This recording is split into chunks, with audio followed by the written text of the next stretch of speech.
Hey, Rigsby here, and in today's episode, I want to talk with you about business coaching and the truth most people don't know. Let's get to it. Welcome to the Fitness Business School podcast, the show for fitness business owners who want to grow their income, increase their impact, and improve their lifestyle. Be sure to listen till the end of this episode because we have a brand new special offer exclusive for listeners. So stay tuned. Recently, I've seen kind of a spike in FTC settlements with businesses that do business coaching, where the FTC basically comes after them for falsified earnings claims or testimonials, or basically they're saying they are misrepresenting the work that they're doing. And it always seems like this is kind of a roller coaster like thing. It dies down for a while and then it picks back up. And what's interesting to me isn't so much about the exact cases of who got caught and who didn't, because it's probably a little bit like speeding, right? There are plenty of people doing some things that may not be exactly the way that we'd encourage people to do them, but only a percentage of them are getting caught. But what's been interesting is when you unpack it and you look at the businesses that have, I guess for lack of a better way of putting it, gotten caught, they share some elements or traits that are kind of I think, hints or lessons that we could learn from, that I think it's very appropriate not only for our business, but it allows you to maybe put anybody you might personally do business with under the microscope as well. And what I think the number one thing that I notice is there's this kind of a division of business where the businesses that have higher integrity, if you will, are really focused on helping people, and they see potential clients as potential partners. They see people that they're going to partner with, and there's going to be a value exchange, and there's going to be this kind of congruency in the journey people are going to take. They see that, okay, yeah, this person needs to pay me. There needs to be a value exchange, but I need to make sure that I'm holding up my end of the bargain in that value exchange. And if I'm not, then this person shouldn't have some obligation to stick around. In fact, I'm probably going to have to refund them if I'm not making my best effort to deliver on my promises or whatever else. And frankly, in the business coaching world, those types of people are definitely less common than the alternative. But frankly, in the fitness world, it's always been that way too. Health clubs that used to require you to send a letter certified mail when you were going to cancel and show all this proof of moving. Hey, you have to have utility bills and all this other stuff where you're going. And man, they didn't seem nearly as concerned about the people who are actually coming and showing up, though. Yeah, if you don't want to show up, if you want to leave, man, you got to dot every I, cross every T. You guys are going to have to be fully engaged. But if you're showing up, not getting results, they don't really care. The other things that I've noticed is some of these businesses that have really strong and aggressive sales teams, that's where part of the problem lies. And I've always kind of understood this as something I kind of wanted to avoid. When I sold franchises, I sold all of our franchise locations. Every franchisee, I was kind of the gatekeeper. Even today, almost without exception, our sales have run through people who are actually the ones doing the coaching as well as the selling.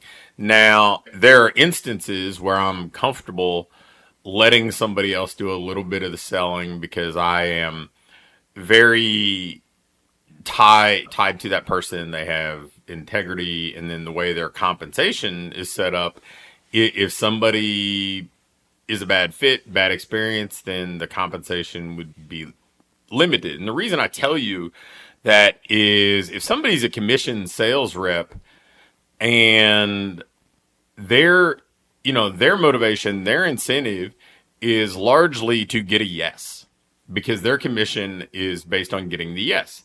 And if your business is built on serving a client and retaining a client, then your livelihood is largely about getting the right people, not just yeses.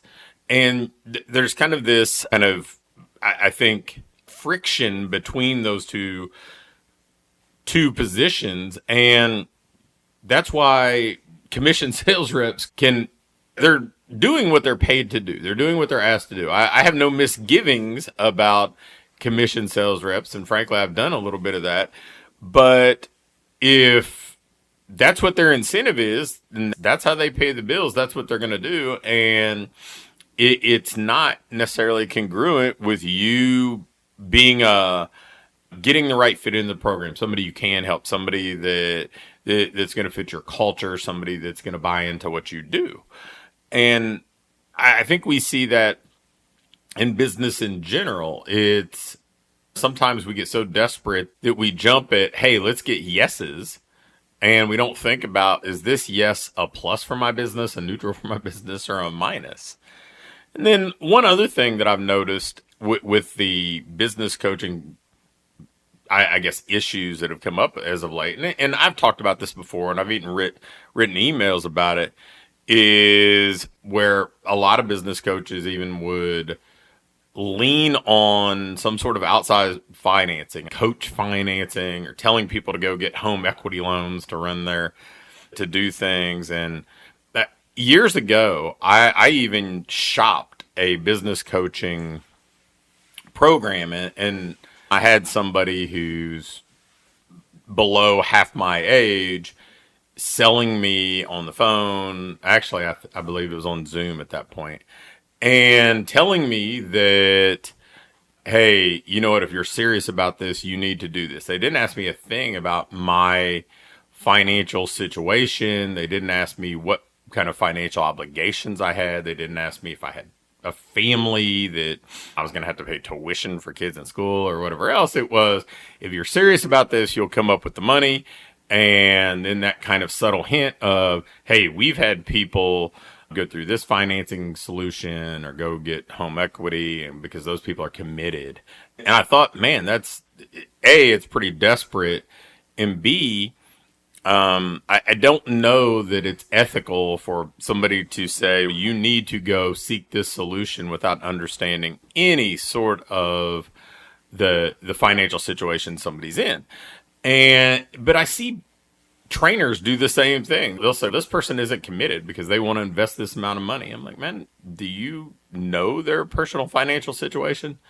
What kind of interest rate they have on the mortgage at their house? Do you know what the kids' tuition is if they pay tuition at school? Do you know if they have to pay for childcare? There are so many variables that I don't even want to say we lose sight of. We don't care about if it's not related to our goal. Our goal is in a vacuum sometimes. I know that's a winding road talking about this, but I think that every time this stuff kind of rears its head and we see people get in trouble, man, I'm not ever going to come from a position of this like holier than thou thing where I've not made mistakes and I've not done anything wrong. And so I'm not really here to judge a person that gets in trouble, because like I said, there are plenty of people who don't get in trouble and are doing the same things or worse. But what I do know is when this happens, it kind of pulls back the curtain on a lot of things that are actually very commonplace. Misrepresented claims, high pressure selling, the lack of concern, almost like seeing prospects as people you conquer, not people that you coach or help, and just not really having any sort of alignment with the people that you're supposed to be serving. And we're going to keep seeing this. We're going to keep seeing these guys that say, we're going to flood your gym with these people or those people. And I think that people that are desperate in our industry, gym owners that see these ads, hey, we'll flood your gym with 100, 200, 300 people. They're in this position where they're not even asking, how does that work Why would I do that? What are the potential negative consequences of it if it actually did work? And how much am I on the hook for? I used to see this with a very prominent business coaching company that had a no disparagement clause in their contract because, yeah, they'll throw all the testimonials up there. They'll tell you about all the success stories that they had. But I spoke with over a dozen businesses that closed because of being in their coaching program, paying $1,000 a week and having to spend all this money on ads and all this other stuff to run their system. And it left so much scorched earth in their community that even if they stopped, there was no goodwill to be had in their community and they just couldn't survive. There are plenty of solutions out there, and that's a good thing. That is a really good thing. I don't think it's a bad thing that there's more competition in the fitness industry. I don't think it's a bad thing there's more competition in the business coaching landscape. But it also means that more options to choose from requires us to probably have better filtering mechanisms in order to make the right choice, because if we don't, some of this stuff can have a really negative impact. Like I said, there have been people that have gone down the wrong path of business coaching and it's bankrupted them. It's really done detrimental things to their life because of the hole it dug for them financially. Just like in the fitness world, somebody having a negative experience in a fitness environment can really kind of paint a bleak picture for them of what a good fitness situation could actually do to help. And so they give up. They throw in the towel, and that can be really detrimental in their life in so many ways. So understand that some of this is just a reminder of, if you actually want to help, you have to make sure that the way that you operate is helping. You can't just rationalize, well, we do this way because of these reasons. No, if you're seeing clients as somebody you partner with, as somebody that's your ally, then you got to treat them accordingly. And sometimes that's going to cause some short-term losses, but overall it's going to cause lots of long-term gain. So just a recap on a lot of what I've been seeing in the last few weeks in the business coaching industry that hopefully can help you not only understand that side of things and vet your decisions better that way, but also help you in your own business and how you want to be viewed and how you want to operate so that you can serve the clients you want to serve and build the business you want to own. Thanks for listening to this episode of the Fitness Business School. Before you go, I have a quick announcement. One of the things that we've been doing with our current clients is taking them through this ideal business diagnostic. And really what it is, this checklist that allows you to pinpoint exactly what your business needs next so you can keep improving, keep growing, and build a business that you love to own. One that pays you well, one that allows you to have the impact you want to have, and one that allows you to have a lifestyle that you truly enjoy. In this diagnostic, we walk through everything and we do an evaluation and can instantly pinpoint what you need to do next to build that business that you want. I'm going to extend this opportunity to get on with either me or my team and take you through this evaluation and fix your business's most vital needs fast. So if we take you through this, you're going to be able to make those vital changes that you need to finally have what I call your ideal business. If you'd be interested in going through this entirely free, risk-free diagnostic with us and learn what you already have in place, what you're doing well, and where your greatest opportunities for rapid improvement are, just shoot me an email with diagnostic in the subject line to pat@patrigsby.com. Again, an email to pat@patrigsby.com with diagnostic in the subject line will get you scheduled and take you through this evaluation to help you build the business you want.